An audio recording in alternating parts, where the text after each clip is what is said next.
Olá, nesse capítulo 3 de Contabilidade para Executivos, nós tratamos sobre as demonstrações financeiras. Então, nós vamos, nesta videoaula, abordar sobre o conceito das demonstrações financeiras, quais são as demonstrações financeiras, para que elas servem, vamos falar sobre notas explicativas, sobre exercício social, as aplicações das normas contábeis, quem são os usuários dessas demonstrações e como confiar nessas demonstrações, e além de outras informações. Bem, então, para nós entendermos, as demonstrações financeiras são relatórios contábeis. É eles que expõem resumidamente e ordenadamente todos aqueles dados que foram colhidos pela contabilidade e que foram registrados. Então, todos aqueles fatos, atos registrados nos nossos livros diários, eles foram compilados, vamos assim dizer, e ordenados em relatórios contábeis. Esses relatórios são diversos e é deles que nós vamos entender melhor a situação econômica, patrimonial e financeira das empresas. Esses relatórios contábeis também são conhecidos como informes contábeis, né? Nós podemos citar os mais importantes, também são chamados de demonstrações financeiras e demonstrações contábeis. Umas denominações mais conservadoras do que outras.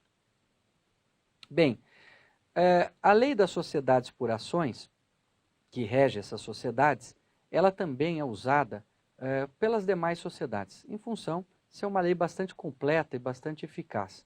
E a lei estabelece quais são as demonstrações contábeis que são obrigatórias. Então, é importante entender as demonstrações financeiras ou os relatórios contábeis para administrar uma empresa e saber como ela opera, né?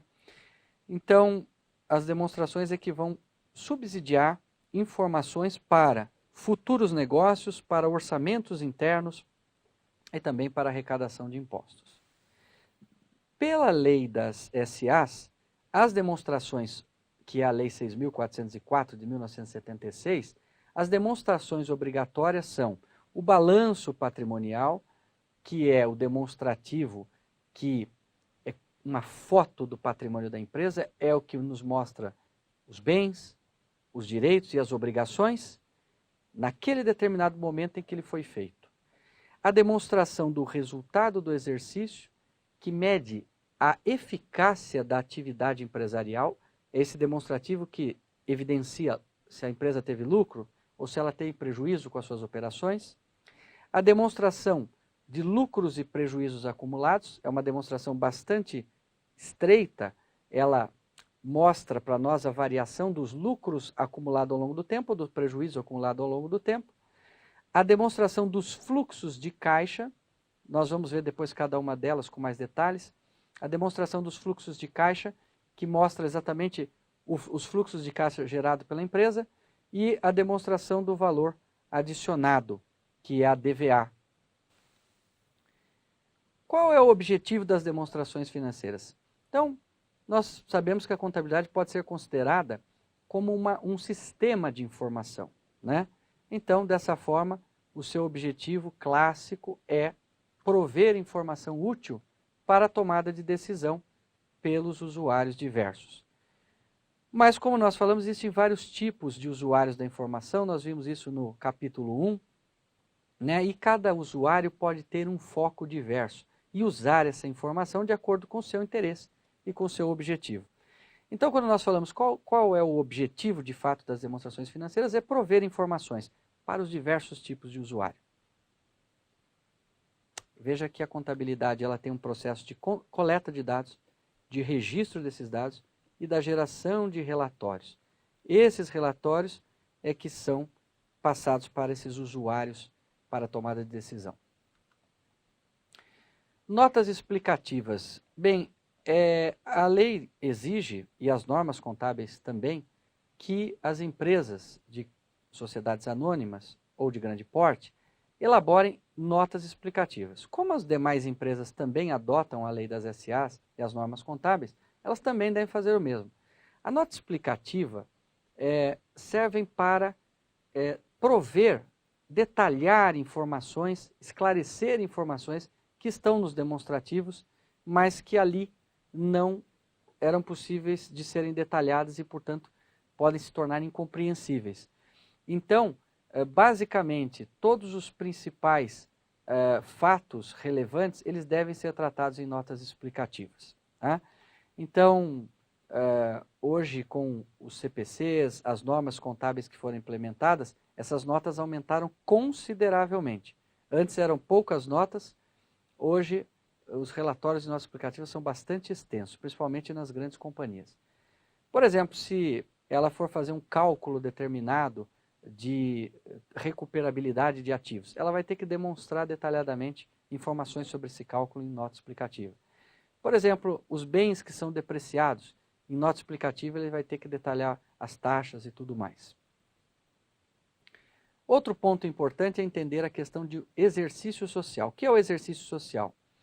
Então, pela legislação, a cada 12 meses, as empresas têm que elaborar os seus demonstrativos financeiros. Essa obrigação está no Código Civil brasileiro, né? E a este período de 12 meses, nós damos o nome de exercício social. Então, o exercício social, ele tem duração de 1 ano, tá? Não necessariamente precisaria coincidir com o ano civil, mas, ultimamente, nós utilizamos essa sistemática até para não criar confusão. Lembrando que o exercício social, embora seja de 12 meses, e a contabilidade seja obrigada a fazer os seus demonstrativos pelo menos uma vez nesse período, é salutar que as empresas façam os seus demonstrativos contábeis mensalmente, até para a gestão dos negócios. E aquelas empresas que são tributadas pelo lucro real, elas devem fazer, e se for trimestral, devem fazer o balanço por trimestre. A aplicação das normas contábeis, nós tivemos um processo muito forte de harmonização das normas brasileiras com normas internacionais, e isso não foi só no Brasil, foi em mais de 130 países no mundo todo, para transformar a contabilidade numa linguagem única e evitar conflitos de padrões contábeis de país para país. Então, essa normatização ela veio forte no Brasil, a partir de 2008. Então, passou por um processo de um arcabouço de mais de 49 normas novas, normas que foram implementadas e que ainda geram muitas dúvidas. Essas normas, elas são adotadas pelo Conselho Federal de Contabilidade, para que os profissionais sejam obrigados a executá-la, pela CVM, para que as empresas na Bolsa de Valores sejam obrigadas a executá-las, pelo Banco Central, para que os bancos sejam obrigados a executá-la. Então, é um processo que o Brasil vem sofrendo desde 2008, já bastante consolidado até este ano aqui. A aplicação das normas contábeis, ela criou praticamente 3 sistemas contábeis no Brasil.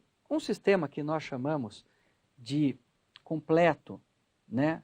Ou seja, é um sistema em que você deve adotar todas essas normas. Quem é que está obrigado ao sistema completo? São as sociedades anônimas, seja de capital aberto, seja de capital fechado. E também as sociedades denominadas de grande porte. Quem são sociedades de grande porte? São aquelas que faturam mais de 300 milhões por ano ou que têm ativos superiores a 240 milhões de reais. Então, essas empresas, elas têm que adotar todas as normas. Existe um chamado pequenas e médias que adotam apenas uma norma consolidada, tá? Que é o CPC-PME. Ou seja, aquelas 49 normas que essas aqui estão obrigadas, essa aqui tem que adotar uma só que consolida essas 49, mas simplifica para essas empresas. Então, que empresas são essas aqui? São empresas que faturam de 4 milhões e 800 mil a menos de 300 milhões, que é a sociedade de grande porte. E que não sejam também sociedades anônimas. E temos um terceiro arcabouço de normas, que é o chamado micro e pequenas empresas. Esse é bem fácil. é para aquelas que faturam até os 4 milhões e 800 por ano. Essas adotam uma norma só, que é chamada de ITG 1000, Modelo Contábil para Microempresa e Empresa de Pequeno Porte. É tão simplificada que ela exige apenas que a empresa registre os seus atos e produza um balanço e uma demonstração do resultado. Então veja que todos aqueles demonstrativos que nós falamos que são obrigatórios pela lei das SAs, valem para essas e valem para essas, mas não valem para as que faturam até 4 milhões e 800. Para essas, fica valendo só o balanço e DRE. Então não tem desculpa para não fazer contabilidade. Qualquer empresa, por menor que seja, tem condições de pelo menos gerar um balanço e uma DRE. Isso para atender finalidades fiscais, mas ela deve gerar para atender os seus propósitos de gestão empresarial. Quem são os usuários das demonstrações financeiras? Qualquer pessoa que precise de informações da contabilidade. Então nós podemos citar vários aqui. Fornecedores que precisam da contabilidade dos seus clientes para saber se dão crédito. Investidores para saber se colocam dinheiro na empresa. Funcionários para saber se a empresa dele é uma empresa boa, ele pode ficar sossegado ou tem que começar a procurar outro emprego. Os bancos que emprestam dinheiro, precisam saber como é que está a situação financeira da empresa. O governo que quer saber se você está pagando direitinho os impostos, quer saber informações estatísticas também da sua produtividade. Os sindicatos que têm interesse em verificar relações com os funcionários, em conferir os recolhimentos de contribuição sindical, os órgãos de classe e outros tantos a quem possa interessar a contabilidade. Então, nós classificamos esses usuários em dois grandes grupos. Os usuários internos, que são aqueles que estão dentro da empresa, gerentes, diretores, administradores, e os usuários chamados externos, que são aqueles que estão fora da empresa, bancos, fornecedores e por aí afora. Bem, a pergunta é, posso confiar nas demonstrações financeiras? Sim, pode, porque além da assinatura da diretoria e do contabilista, do profissional da contabilidade, normalmente essas demonstrações financeiras, principalmente nas grandes empresas, têm o endosso de uma auditoria independente, uma auditoria externa. O auditor independente ele não tem vínculo econômico com a empresa.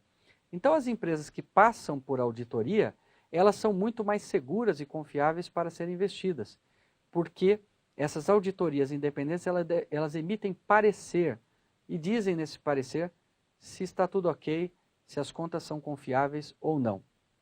Agora, se você tiver uma auditoria, se você tiver uma empresa que não tem parecer do auditor, mas ela pode publicar os seus demonstrativos contábeis.